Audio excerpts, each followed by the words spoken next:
Welcome to Codex, a history of video games. I'm Mike Coletta.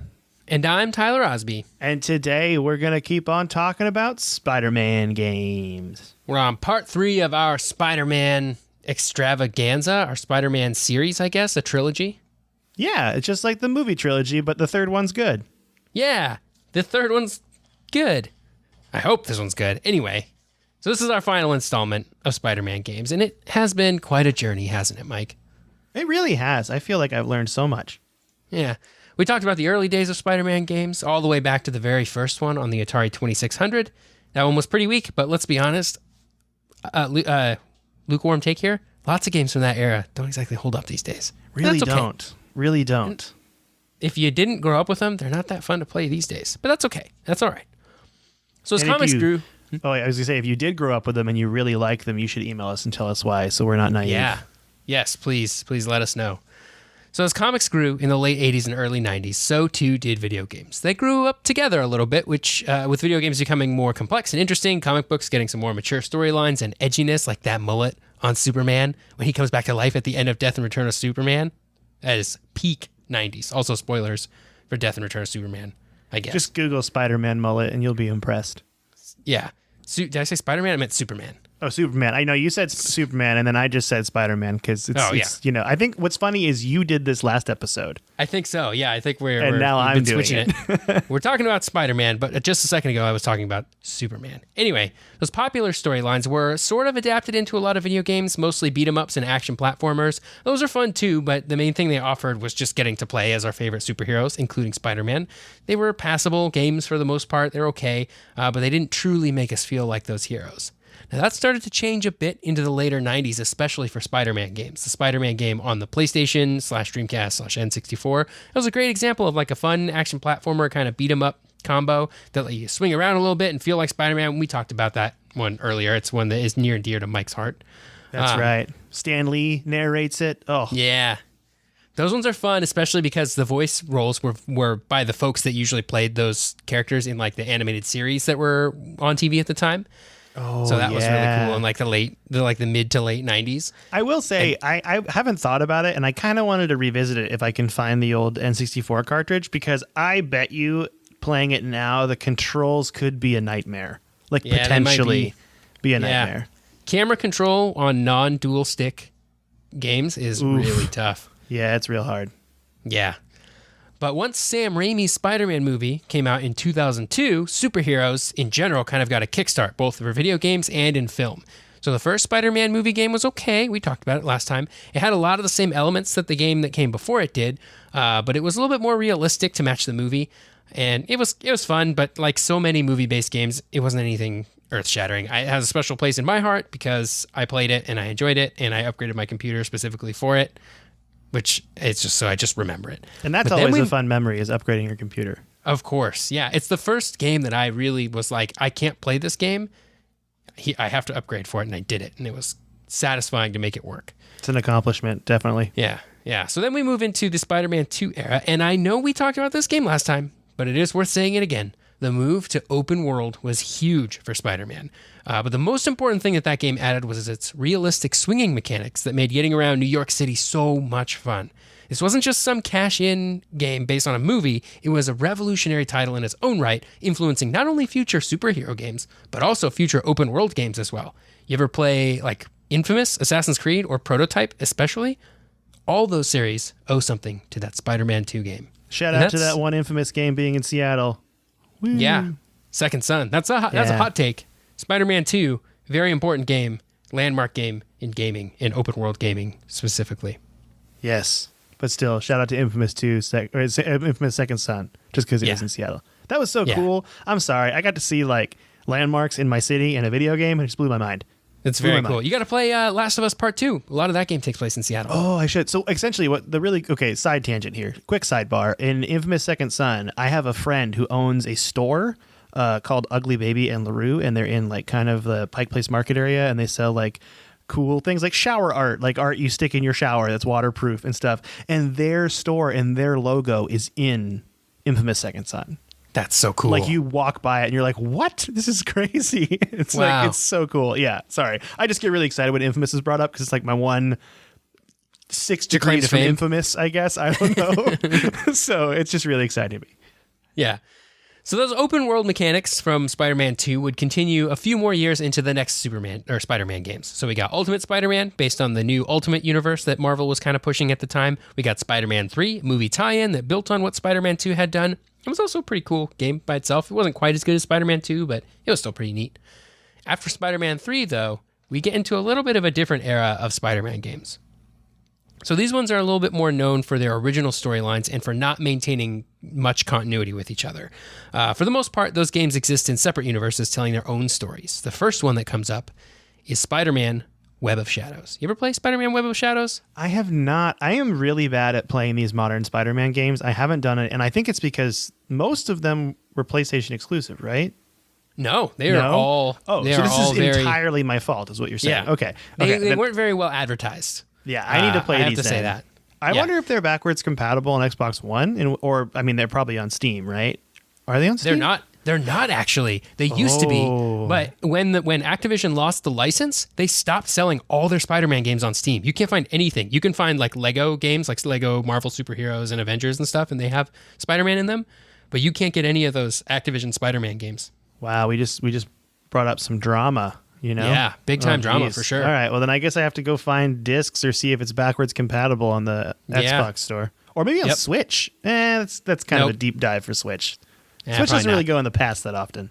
Not a whole lot. Sometimes they got Star Wars, Jedi Knight 2, and Jedi Academy. Like sometimes they do, but I wouldn't say you could reliably find all these old crappy Spider-Man games. They're not crappy. They're not great. Nobody is like really clamoring for remakes of these games, you know? Yeah, and also I should mention that at this point Skyrim is officially an old game, so they did that too on the Switch store. Skyrim is almost a decade old. Yeah, and it was still like Skyrim's on Switch, and everyone's like, this game's really old. Yeah. So Spider-Man Web of Shadows was announced on April 17th, 2008, and then released in October of the same year. So it's another open world Spider-Man game drawing heavily on the 3 open world games that came before it. It follows Peter as he deals with the symbiote suit and Venom, a little bit like Spider-Man 3. There's some symbiote stuff going on there. So early on in Web of Shadows, Spider-Man gains control over the black symbiote suit, and he can take it off and put it on at will, which kind of changes his in-game powers, which is kind of neat. The suit even goes along with a morality system that the game has where the player can make good heroic choices or bad evil choices. And I kind of like that because that's usually something Peter struggles with, especially when the symbiote suit is involved in Spider-Man stories.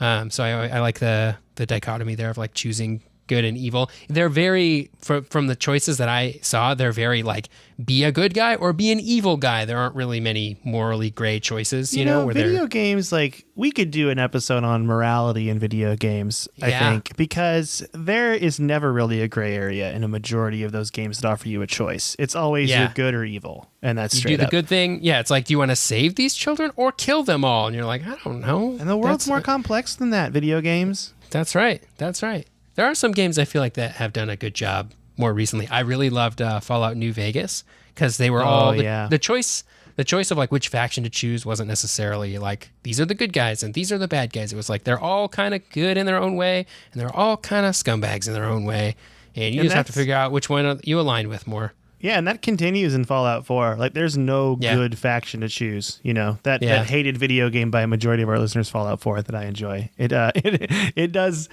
Like, I think I went with the Institute, and there are still some big problems with that. So, yeah. I was just like, robot people. That's what I picked. So Spider-Man games usually involve a large roster of Marvel characters, and Web of Shadows is no different. So side note, I'm actually a little surprised that even the earlier movie-based games had so many side Marvel characters that aren't in the movies. I guess they like needed to pad the playtime or something on those earlier games, so they just bring in a whole bunch of like Spider-Man villains. I feel like a movie, you really only have room for like 1, maybe 2 different villains, and in a game where you can spend more time with all of these characters, you could add more in, I suppose. Yeah, I think you also always need bosses. You know? Yeah, that's true. And that's the one benefit of comic book games. They're going to pull out every boss, you know? They got tons of bosses. You're going to fight Condiment Cowboy in a Batman game. That's the way it's going to work. Calendar Man. Oh, man. Calendar Man is so good. The Long Halloween, one of my favorite Very Batman good. stories. Calendar Man is the dude in that one. I love that. Welcome back to Codex, a History of Comic Books with Mike and Tyler. Long Halloween, so good. Dark It is so Victory, good. also okay. Just okay, though. That's a great review. Very good. Other one, okay. Good. Quick reviews. Welcome to Speed Reviews. Anyway, Web of Shadows has Spider-Man teaming up with Luke Cage and making choices between teaming up with Black Cat or Moon Knight, stuff like that.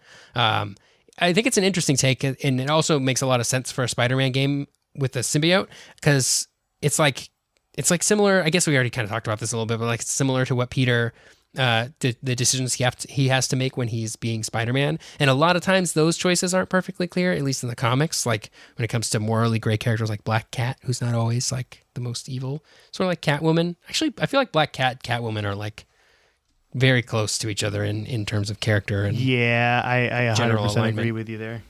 Yeah. But this game has a lot of just good guy, bad guy choices, I think. Okay, so we're in 2008, so take a trip back about 12 years here, and we're in the rise of the zombie apocalypse trend. I don't think we're at the peak of it yet, so we're just really starting to roll into some zombie apocalypse games. So of course, there is a zombie apocalypse thing happening in this game, but instead of zombies, it's symbiotes. So you get a symbiote, you get a symbiote. Everybody gets symbiotes. Spider-Man makes a lot of hard choices about removing symbiotes from people and healing them. And eventually you get to the end of the game where the ending kind of changes over whether or not you've done more good things or more bad things. And there are basically two endings. There are like some minor differences that can happen within those endings, but you either save Manhattan or you take it over and become its ruler. So I guess spoilers for this 12-year-old Spoilers on an old game. Yep. Spoilers on an old game. You can be a bad guy, I guess. But the biggest gameplay difference this game added added on to previous games is the ability to fight while swinging in air, in addition to fighting on the ground. So people generally like this. They saw it as a positive addition to Spider-Man games. Really makes you feel like Spider-Man be swinging and fighting people in air. Does that continue in later Spider-Man games, Tyler? I think so, yeah. Oh, nice. Yeah. So the game got generally kind of okay reviews. I think the general consensus is like, if you like Spider-Man and you like the world of Spider-Man, you'll think Web of Shadows is pretty neato. If you don't like Spider-Man, you can probably skip this game because there's nothing really special there for a non-Spider-Man fan, and there are tons of other great games out there. I'm personally just glad that it's not a total garbage fest. This is one that I would like to fire up one of these days to check it out, because I remember hearing so many good things about it when it came out. I'm looking it up online, and there are definitely cheap copies of both 360 and PlayStation that you can pick up on the internet. So nice. That is something I am thinking about as we speak. Or a thrift store. This could be a prime thrift store pickup. Yeah, this probably is a prime thrift store pickup. I've found several copies of different Spider-Man games. I have 2 copies of Spider-Man 2 for PlayStation 2 and Xbox now. And I'm like kind of like sort of halfway collecting Spider-Man games when I come across them at thrift stores. Yeah, that's a good thing to do. I should do that too. That's fun. I always forget to go like to the thrift store and look for video games. I mean, some thrift stores are hit or miss, to be honest. Like some of them don't have video game sections, but the ones that do have video game sections, I feel like they get video games from the other stores, so they're actually kind of big. And you got to check the DVD section, because sometimes some PS2 games end up in there. Ah, yes. That's a good tip. That's a good tip for the listener. Pro tips for thrifting. It's also worth noting that the PS2 and PSP versions of Web of Shadows are like a side-scrolling kind of beat-em-up, and they were pretty good too. They were pretty well received as the main console games, even though they were completely different. The DS version, though, in a surprising twist, is the most highly reviewed because it was a cool like Metroidvania-style game, and people really liked it, even though it was short. That is the deep cut, I bet you. Yeah. That's the one that people are like trying to get a hold of, because Nintendo is notorious for printing very few copies of their games, and I bet you that one is hard to come by. You want that DS copy of Web of Shadows. You really do. Yeah. So I think at one point I did get a copy of this game. I don't know. I've been meaning to play it. I remember when it came out being kind of really excited for it, but it was sort of this time in my life when I didn't really have like a lot of disposable cash. So I don't think I was ever compelled to spend like the money to get it, even though it looks cool. But like you said, it sounds like it's super cheap these days, so it might be time to fire it up. I'm pretty sure you can get it for like $20 is what I'm talking about, which is pretty good. I mean, that's with like shipping, because you're getting it on the internet and people are sending it to you. So I don't think I'd pay more than $10, to be honest. I mean, if you find it at a thrift store, it's probably $5. Let's get real. Yeah. That's what's the worth goal to me anyway. I think it's about the hunt at this point, That's right. Okay, so the next game on our list, though, I have played a little bit of. I've spent probably 2, 3, 4 hours playing this game. This was 2 years after Web of Shadows, and it was developed by a company called Beenox. They developed a game called Spider-Man Shattered Dimensions. So after 6 years of open-world Spider-Man games, back to 2004 with Spider-Man 2, Beenox took the series back to its roots and did this more kind of traditional 3D beat-em-up Spider-Man. Now, Shattered Dimensions is actually really, really cool. So it's cool for a couple of reasons. The first one is that it takes the gameplay back to that sort of beat 'em up style. There's no more open world, so it's definitely much more directly focused on combat and making it to the end of the level and like boss fights. But the story of this game directly inspired. It's a completely original story. It directly inspired the events of the Spider-Verse comic storyline, which happened, probably, I want to say like 2011, 2012, which itself was the inspiration for probably the best Spider-Man movie, Into the Spider-Verse. Strongly agree. Best Spider-Man movie.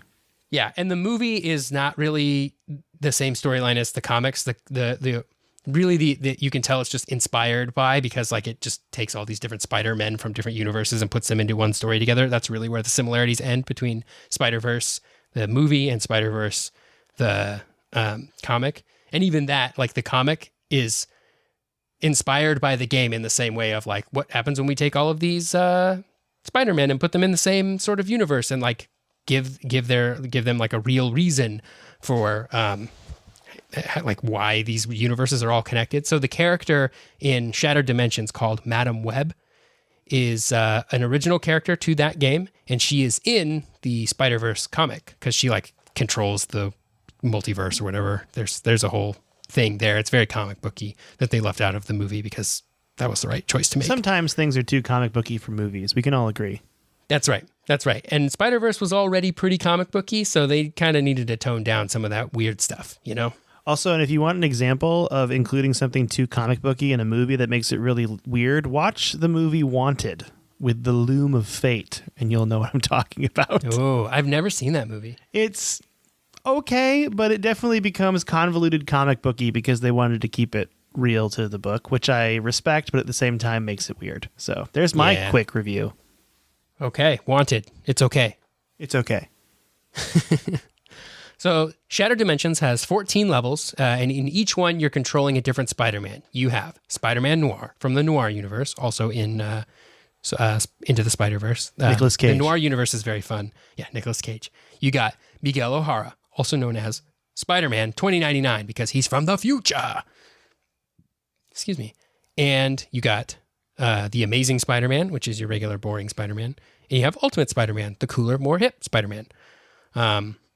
So yeah, Miguel O'Hara is in Spider-Verse very briefly at the end after the credits. There's like an Easter egg there where he's in there. Oh, I got to rewatch that movie. It's so good. So good. So good. So they all have their own abilities, but the general object of each level is to get through the bad guys and beat the boss at the end. The Spider-Man Noir ones are kind of cool because they're mostly stealthy segments, which is kind of fun. I really like the Spider-Man Noir comics. They're really good. Me too. And all of the different Spider-Man have their own art style too, so you get like a lot of different variety playing the game. That's really cool. And there's like a million different suits to unlock, which is all part of the fun of playing any Spider-Man game these days. Like if you've played the most recent Spider-Man game, it's all about unlocking those suits, and it is really fun. I want costumes. I just want more clothes to put on my imaginary character. Me too. I want to play Spider-Man dress up. Me too. Yeah. So for the most part, Shattered Dimension actually got pretty decent reviews. It doesn't really try to do anything too crazy. They like I said, they ditched the open world that the previous good Spider-Man games had, just so they could just focus on the linear levels. But it had a really fun combat system, and I really liked it. And it's also very cool to see the origins of the Spider-Verse movie. Like they came from this video game, which is pretty neat. It's also worth noting that Shattered Dimensions came out in 2010. So we are now in a post-Batman Arkham Asylum world. Oh, such a big time for superhero video games. So all future superhero games get compared to Arkham Asylum, since that game was a revolution in superhero video games. And I would love to do an episode on those games too. We need to. We need to do Batman, knowing that it's just going to end up getting to Arkham Asylum. Yeah, it's going to Arkham Asylum, Arkham City, even Arkham Origins, and Arkham Knight. They're all incredible games. There's some recent drama in the news about them because the licensing is like that studio might be purchased by a different company. Ooh, Rocksteady?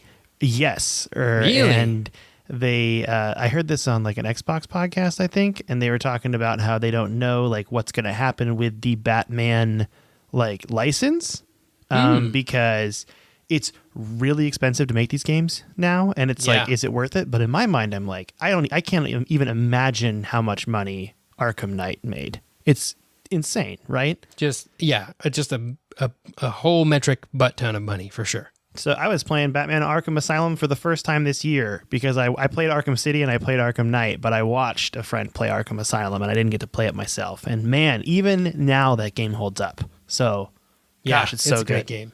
It's so good. And City, like, just tops it in such a great way, too. Also, Batman Arkham Asylum does something a lot that Half-Life did where they tell the story by, like, scenes happening in front of you, which is really cool. So, hey, there's that little connection to the old episode. That's true. So back to Spider-Man.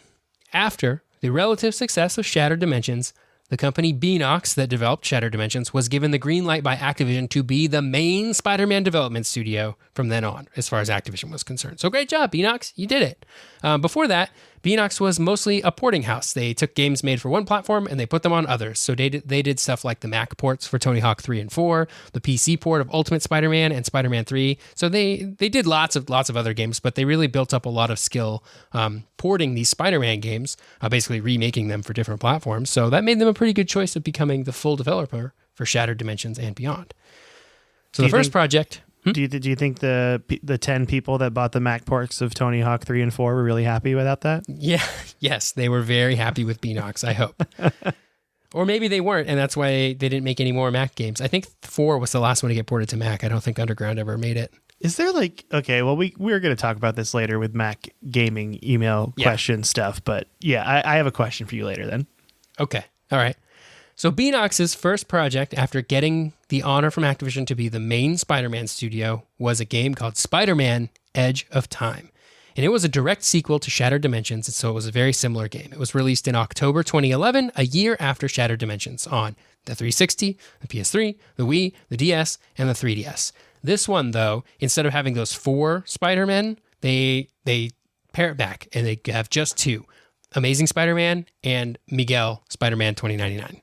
And is Amazing Spider-Man in this just Peter Parker? He's just Peter Parker. Yep. Okay. All right. And they're in the same universe. They're just Miguel is 100 years later. That makes sense. And he's 100 years old, an old man. And he's 100 years old in 2099. So there's a lot of time travel shenanigans going on here when Walker Sloan in 2099 tries to travel back in time to start Alchemax, which is like this evil corporation in 2099. He wants to start it back in the past so that he can easily defeat its enemies and build like this awesome company to take over the world or something. I don't know. I didn't look too deep into the story here. Anyway, his portal goes haywire and Miguel sees Peter Parker dying. And so he's like, oh no. And it turns out this like mess up with the portal really messed a whole bunch of other things up in the past and the future. So Miguel does some real comic book stuff here and he gets a hold of Peter's DNA, which I guess Alchemax has in 2099, because sure, you keep superhero DNA in your lab, I guess. Gotta keep that, you know? If you get superhero DNA, you hold on to that. That's right. And he forms this kind of bond with it, like Assassin's Creed style, I think. Like, you know, where you can sort of, like in Assassin's Creed, they use DNA to communicate with ancestors or something, right? Isn't that right? I didn't play too many. Yeah, that's roughly it. Yeah. Yeah, something like that. Anyway, Miguel ends up being able to talk to Peter, and they help each other out in their different timelines. And then there's like some stuff that happens in like halfway through where they end up switching time periods. So Miguel is in the past and Peter's in the future. Anyway, the moral of the story is don't mess with the time streams. Don't do it. You're tempted, but never do it. But just don't do it. So the gameplay is very similar to Shattered Dimensions, but expanded somewhat. So since there are only 2 Spider-Man, they were able to flesh it out a bit more, I think, for each one, give you some more unlocks, a whole bunch more moves and stuff like that. Like, I haven't played this one, so I don't know if the removal of those 2, the other 2 Spider-Men was like a good idea or not. I think reviews were kind of like, that was not their favorite thing about it. But the game definitely got like decent reviews. Well, Shattered Dimensions got decent reviews, I should say. But Edge of Time got not so great reviews. It sits around 50 to 60 on Metacritic and is generally considered skippable by all but the most diehard fans. So that's tragic because it sounds like a kind of a cool premise. I know. Yeah. Oh man, that's a bummer. It's too bad. Yeah, and there's no wonderful movies inspired by it. So Spider-Man fans, largely Edge of Time, kind of forgotten about it. I do love the cover for this game. It's one of my favorite Spider-Man covers. So good job to whoever did the cover art for that game. It's kind of a bummer. But they did get Val Kilmer to play the villain, Walker Sloan, Batman himself. Wow. That's a good get. Yeah. You know? Yeah. Yeah. Spider-Man things have a history of getting Batman to be in their movies, right? Because they also had Michael Keaton in Homecoming. Oh, yeah. I didn't think about this. Yeah. Will Christian Bale be in the next one? Probably. Probably, yeah. He'll be the bad guy. So yeah, that's Edge of Time. But the train doesn't stop there, because you want to know what happened in 2012? We got a reboot of the Spider-Man film franchise. Ooh, that changes everything. It really does. So Sam Raimi left the production of Spider-Man 4, mostly because he couldn't get a script he liked, creative differences, he walked. Sony decided, rather than try to make a Spider-Man movie with Tobey Maguire and friends without Sam Raimi, they were like, you know what? Let's just start it over. Let's make a new Spider-Man. We'll put a new face on there, new Peter Parker. They decided to use Andrew Garfield. Now, everybody's got their opinions on Andrew Garfield. I think he's an okay Spider-Man, not so great at Peter Parker. The first movie, I think, is an okay movie. Second movie, not good. Doesn't matter. Not relevant to our interests at this particular moment, but what they did need was a game to go along with the movie. And who is the developer that is working on Spider-Man games right now, Mike? Beanox. So after the lukewarm reception that Edge of Time got, Beanox decided to go bigger and back to an era when Spider-Man games were good. We're also in a world that is post-Arkham City, which, again, we talked about this a second ago, but it again revolutionized superhero games with this massive open world for Batman. So open worlds aren't new to Spider-Man, but I have to think that the success of Arkham City was a pretty big inspiration for The Amazing Spider-Man, the movie game. Is probably why they ditched the linear levels of Shattered Dimensions and Edge of Time. They tried to go for the open world thing again. So Amazing Spider-Man was released in June of 2012, right alongside the movie. It launched on PlayStation 3, the Wii, Xbox 360, the DS, 3DS, Windows PC, and the Wii U. Wow, really like everything. Yeah, it's really just everywhere. That's a lot of systems. And I think it came out on the PS Vita a year later, too. So, there you go. But you would want to watch the movie first before playing this game, because the storyline actually picks up after the movie. So, if you want to avoid spoilers, watch the movie first. It's fine. Like I said, Andrew Garfield's okay at Spider-Man. Peter Parker, not the best. Doesn't matter. The gameplay of The Amazing Spider-Man is an open world, so Spidey's got a web sling to get around. They redesigned the combat for this game to be reminiscent of Rocksteady's Arkham games, which is to say, it's not too bad. I've played a few hours this game. I had a pretty good time with it. It doesn't feel quite as polished as the Arkham games. You know, you can tell they're trying to do the same thing that game did, and it's 90% there, but there's just something that you can't quite put your finger on that makes it not quite as good. You know what I mean? Yeah, I feel like with Arkham games, they get the whole mood of the world down. Yeah. That's what makes those games so good, and I think it would be hard to do that with the Spider-Man game just based on how Spider-Man is. I agree. It's hard to do, but not impossible, as Insomniac would. Yeah. A few years later. But yeah. Around the city, in addition to the story missions, there's petty crimes that are going on, similar to Spider-Man 2 and 3, that you can stop people from doing bad stuff. They're kind of designed to make you feel like Spider-Man swinging around New York stopping bad guys. Most reviewers kind of noted that those got pretty repetitive after a while, and I think I agree with those folks. With the few hours I played of it, there wasn't a whole lot of difference going on there.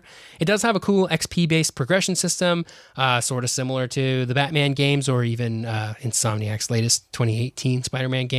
Tons of suits to unlock as well. Overall, critics gave it about the same reviews they've been giving Spider-Man games for almost a decade.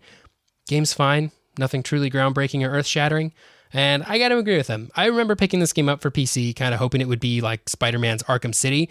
But like I said, it just wasn't. It's hard to put my finger on why exactly, because the world was cool, the swinging was fun, the combat was pretty good, but it just didn't feel right. You know what Batman has going for him, and that is that he is the world's greatest detective. So he has that angle too. Whereas That's Spider-Man's angle is, I'm going to go in, beat the bad guy, and then have to deal with my life being a teenager. And if they could somehow manage to put the teenager aspect in the game, I feel like a good Spider-Man game would be more like Persona.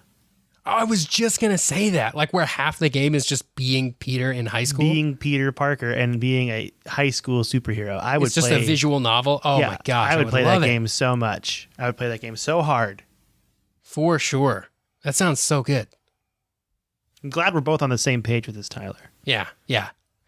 Okay, anyway, Beanox got one more chance in 2014 with the game that was released alongside The Amazing Spider-Man 2, and they called their game The Amazing Spider-Man 2 because it was definitely a movie tie-in game. Man, you got me. I was on the edge of my seat. I was waiting for it. Yeah. So that came out in April of 2014 for PlayStation 3, 360, Wii U, PS4, Xbox One. So we're into the current generation of games. Also PC and 3DS. It's a direct sequel to the game that came before it, and it was kind of loosely based on the movie, but at this point they're starting to diverge a little bit. Gameplay, mostly similar to the game that came before it. Few cool additions. There was a few more like stealth sections, and there was like some cool web takedowns, like from Batman, when you're like skulking around in the rafters and you like grab somebody from up high above. You can start to do that in this game a little bit. But there isn't really much more to say about it other than it's basically the same as the 2012 game, and the reviews reflected that. It got worse reviews than the game that came before, and also people largely forgot about it because pretty soon afterwards, it would be announced that, well, not that soon. I guess it would take a couple years before Insomniac's game would get announced. But yeah. So there were some reviewers actually of this game that were like, they sort of accepted. There's one, I think it was Engadget's review. I can't remember exactly who the reviewer is, but he's just like, I've just sort of accepted that there will never be a good Spider-Man game in my lifetime. And I was like, oh, that's so sad. But he was hopefully pleasantly surprised in 2018 when Insomniac Spider-Man came out. And it's a little too new for us to cover on the show, I think. But if you haven't played it, it's only a couple of years old now, and it goes on sale all the time. I see it on PlayStation 4 on sale all the time. I need to play all the DLC for it still. But you are missing out. It's definitely the best Spider-Man game by far. It's polished, web swinging's great, storyline's really fun, the fighting's great. It's got it all, so go check it out. But yeah, so that's kind of that's where we're at with the history of Spider-Man games. I didn't think I would find it so fascinating. It's one of those franchises that's had its like ups and downs, both outside of video games and inside of video games.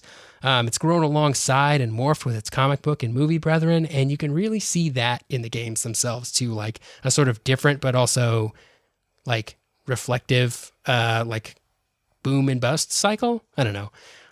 This is not an exhaustive list of Spider-Man games, of course. He's in a ton of other games. He's in like 5 different Lego Marvel games.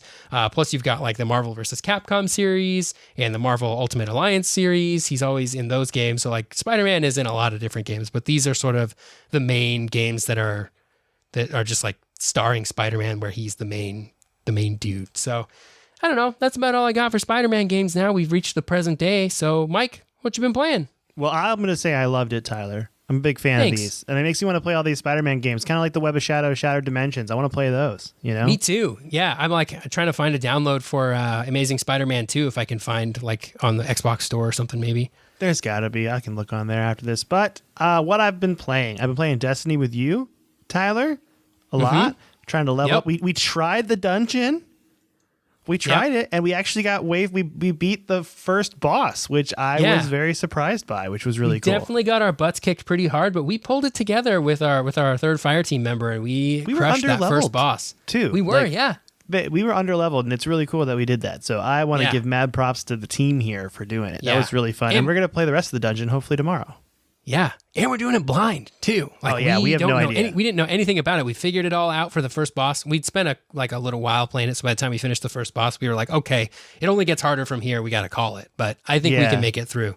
Yeah, that was really fun. I love going into these. That's like my favorite part about Destiny right now is going into these dungeons blind, because getting a raid group together is really hard to get 6, but getting 3 together is easier. And we got a good team of 3 that's very comfortable going in blind and having a good time. So that was a blast. I've also been playing a lot of Darkest Dungeon too. That's the other one. Oh yeah, still going on that. Still going strong on that. I was camping for the last 3 days, so I didn't really get to play a lot of games. Kind of trying to disconnect from the internet, over the 4th of July. But I am looking forward to playing more Destiny, and I might pick up. I have a bunch of games on my Switch I haven't played yet, and my girlfriend just beat Firewatch, and I think I'm going to play Firewatch. It's only 6 hours long. I think it's pretty quick. Okay, so. That's a really cool, like, story-driven game set in the 80s Wyoming National Forest, which is cool. That's nice. Yeah. What have you been playing? I've been watching my girlfriend play a lot of Last of Us Part 2. We're almost to the end, I think. We're taking our sweet time, getting all the loot along the way. So we're really stretching this one out. Yeah, we're really stretching it out, and we're trying to find we love finding the letters and reading those and getting a sense of the whole world, even the letters that are sort of unimportant to the main story. It's still cool to like find a letter in one place and then find the next letter in another place and sort of get these storylines of people you can kind of piece them together, which is really fun. And they're generally pretty good. Also, it takes place in Seattle, so it's fun to see. I haven't really recognized too many landmarks, but I've spent a lot of time in Seattle, but I have never lived there. So I am not in Seattle proper, but wouldn't it be weird if I was watching you play it and I was like, that's my house. And they just put specifically that'd be a good gag if you were a video game developer to put a friend's house in the game, but not geographically where it's located, because they're going to play it and they're going to be like, That's my house. That's my house. You go inside, you find a letter signed from Mike, and it has the combination to your safe, and you're like, oh, this guy knows the combination of my safe. This is the game art imitates life kind of deal. What's happening here? That's cool. You go open your safe, everything's gone. Yeah, I need to get a PS4 now to play the Spider-Man game and the Last of Us games and God of War. There's all these PlayStation exclusives that I have just... I guess it would be 6 years of PlayStation exclusives I have missed out on, it's a bummer, but I'm kind of thinking I'm gonna wait and see if I can get a PS5, because I'm sure those will be backwards compatible. These are the hits, the Sony hits that are always going to be available on their online store. So, any other things you've been playing? I think that pretty much covers it. Really, I haven't been spending a lot of time playing games. I mean, I played Destiny with you, of course, but I haven't really spent much time playing other games these days. I've been mostly just watching Kelly play Last of Us. So it's the summer, it's hard. Yeah. You gotta. I'm doing stuff. I'm out and about. I'm gonna be gone again in a week or two. So it's I got to get my games in now before I have to go spend outside time. Be one with the earth and all that jazz. So that's right. We got some emails to read. Yeah, let's read some emails. All right, the first one's from Peter. We love Peter. He's on Australia. He says, "Hey guys, thanks for the plug. My roommates and I appreciate it a lot. In regards to your question about what Half-Life is, you're pretty much correct. It's simply how long it takes for something to reduce to half its initial value." And in parentheses, it says, "I'm only a physics undergrad, so not quite the scientist you asked for." Well, guess what? That's one more half undergrad degree than I have in physics, Peter. So thank you. That's a great response. We'll take that answer. He also says, "I think an episode on the modding community is a great idea and something that could be revisited with respect to the Skyrim modding community at some point." That is very true. Skyrim mods are fantastic. You want to have some lightsabers? Really cool stuff there. You can have some lightsabers. There's actually a Batman mod where there's a hatch in a random house that emerged, and it's the Bat Cave, and there's a bat suit. It's pretty cool. Oh, that's cool. As always, thanks for the great content, Peter. Thank you, Peter, for the email. Appreciate it. And in regards to that physics degree, I hear chemistry is just applied physics anyway, right? Is that true? Isn't that the thing? Yeah, chemistry is just physics acting, and then biology is just applied chemistry, and then, there's a whole line there. I think it's maybe a joke in the scientific world. I don't know. I have a liberal arts degree. I'm dumb. Me too. Also, I think I said Peter is in Australia, and then I looked at those other emails, and there's nothing that says that. So I just made up a location for Peter. That's what I'm just. If you don't send us where you are, I'm going to make up a location for you. That's the way it works. The next email is from Carter. Carter's a first-time emailer. Here we go. "Morning, guys, and welcome to Codex, a history of Carter forgetting to write this email." I love it. I'm into it. "Going back to the history of PC gaming discussion episode on the tangent of learning to type, I took a keyboarding class in the 7th grade, which helped, but did not really get good until I started using AOL Instant Messenger.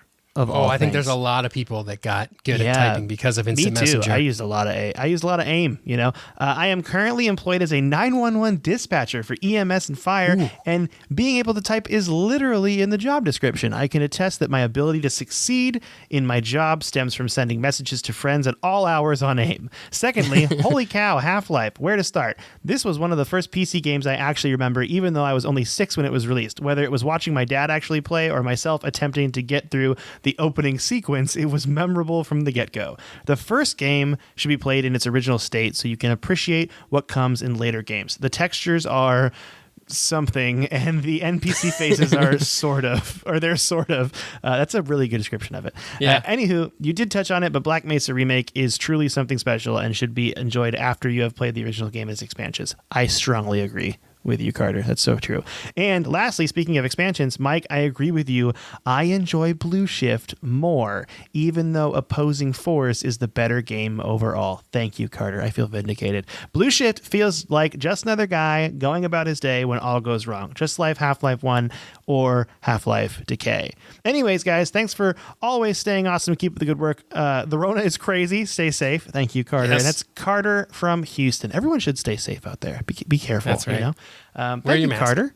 That's a great email. Appreciate it. Yeah. I am not just saying that because Carter agreed with me, although that does help. So Yeah.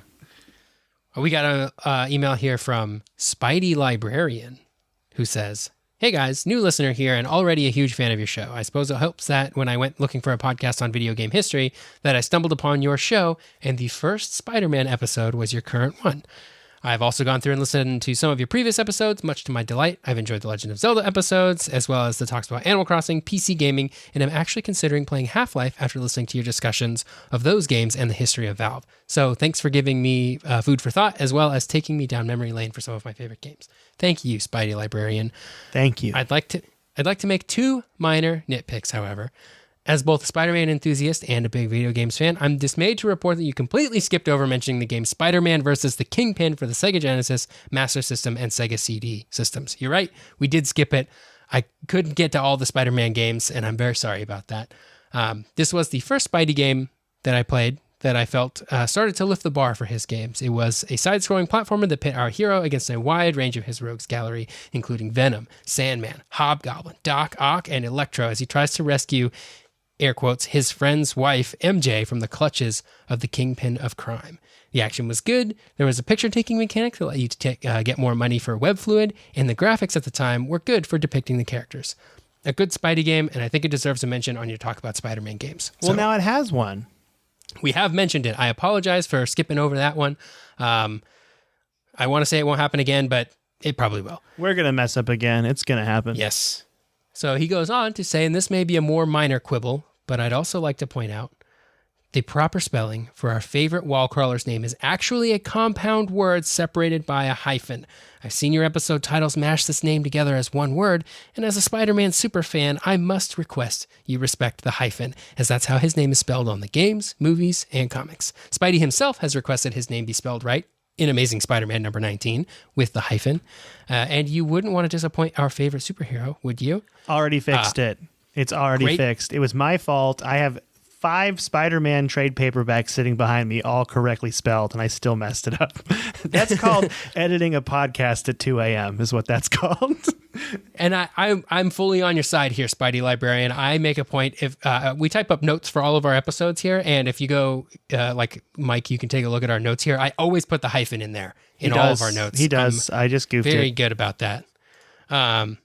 So I agree with you on that. Last part of Spidey Librarian here. With my nerd quibbles out of the way, I'd like to again congratulate you both on a wonderful podcast. I enjoy your banter as well as your insights into games and gaming and look forward to each new episode. Please continue to do what you're doing, and I'll keep your show in my regular rotation. Cheers, Spidey Librarian. Thanks, Spidey Librarian. I like it. It was a good email. I fixed the problems. They were nice about it. This is good. Mm-hmm. Thank I you don't- for fixing that. And I'm saying they were nice about it for what we're going to end this episode on. All right, next email. Are you doing Mark's? Yes, Or we I do am gonna Mo's. do I can do Mark's. Mo's too. Whatever you want. I'll do Mark's. I'll do Okay. Mark's. So he says, "Hey, Mike and Tyler, to answer your question from the last episode, unfortunately, I don't still have that 8086. It was many computers ago and also in a different country. I remember having it in my parents' apartment in the United Arab Emirates during the late 80s while my dad was still working over there. Dang, dude. Some of the retro PCs after that included a 286, a 486SX, a Cyrix 6X86. Wow, trying to say that one 10 times fast. Cyrix 6X86. 6X86. Yeah, that's really hard to say. When IBM actually tried to compete with Intel, and a Pentium 2 before moving on to AMD Athlons, Intel Core 2 Duos, and Intel i7s. And no, I don't have any of those old computers. Bummer. While on the topic of Valve and Steam, what was the first game you ever bought on Steam that wasn't a Valve game? I honestly couldn't remember off the top of my head, but according to my purchase history, it was Loom back in 2009. Guess I really love my retro point-and-click adventures. Cheers, Mark G. Do you know what your first I do know non-Valve what game my was? first is, and I feel like I have to preface it with something. Can I preface it? So I built a computer when I was 16. This is 2000 2004. That's when I built my first desktop PC. I bought a Steam account from a friend that already had the orange box on it. I didn't buy any other games on Steam because I was still buying discs at that point. So the first game that was not on Steam that I bought, but after I got the orange box stuff, was Elder Scrolls Oblivion, the discs. Yeah, pretty awesome, if you ask me. But I do know what... It's all the way to 2014. Because remember I told you there's a large gap in my PC gaming history? It's a large gap. I think I mentioned this when we talked about like our personal histories with it. So in 2014, I bought Rust and was very disappointed with the game because I thought it was... That's a prime example of getting on the YouTube hype train with the game, which I am still guilty of to this day. But I thought it would be like a cool experience, like a social experiment experience where you're like playing with people and you're like learning with people. And it turns out you're just getting griefed like a majority of the time. And it was, so I played it, didn't enjoy it, but I've since bought many other games on Steam and enjoyed those a lot. So what was yours? Mine was, so I'm looking at my list here. So I have a few complimentary things that I must have got through like graphics card purchases or something. But the first game that I paid money for inside of Steam to buy is a little game by a small indie studio. The game is called Call of Duty Modern Warfare 2. Very small game. I bought that in 2009. Before that, in September of 2009, I activated a game called Knights of the Old Republic that I remember vividly because I got it at PAX. This is the PAX promo. So I went to... They were showing, this is in 2009, they were showing a trailer for The Old Republic online. And there was like a whole theater. You had to like get in line and like go watch it. It was like a whole big thing to go watch this thing. And after they played the trailer, everybody in this room, there must have been several hundred people in this room. After they played the trailer, they go, look under your chair. And every single chair had a code for a free copy of Knights of the Old Republic on Steam. That's so cool. We all just lost our minds because it was... I don't think Knights of the Old Republic was on Steam yet, and also we were all getting a free copy of it, which was insane at the time. That's your Oprah moment, you know. That was your this is a car. That was very cool. Yeah. But before that, so the first game I ever activated on Steam was Condition Zero in January of 2005. Counter-Strike Condition Zero. So there you go. There you go. I didn't get Half-Life 2 on Steam until 2006, so I must have played that some other way because I definitely played that game before 2006. Nice. Well, thank you for the email. We appreciate it. It was really good. It's a shame they don't own those old computers, but I appreciate that they shared more, of the old computers they owned. All right, next one's from Mo, our friend Mo. Hey dudes, Mo here. The Half-Life episodes have been great. Half-Life is easily one of my favorite series. Now I've got an itch to play through Half-Life and all the expansions again. Excellent, Mo. That's what I was trying to do.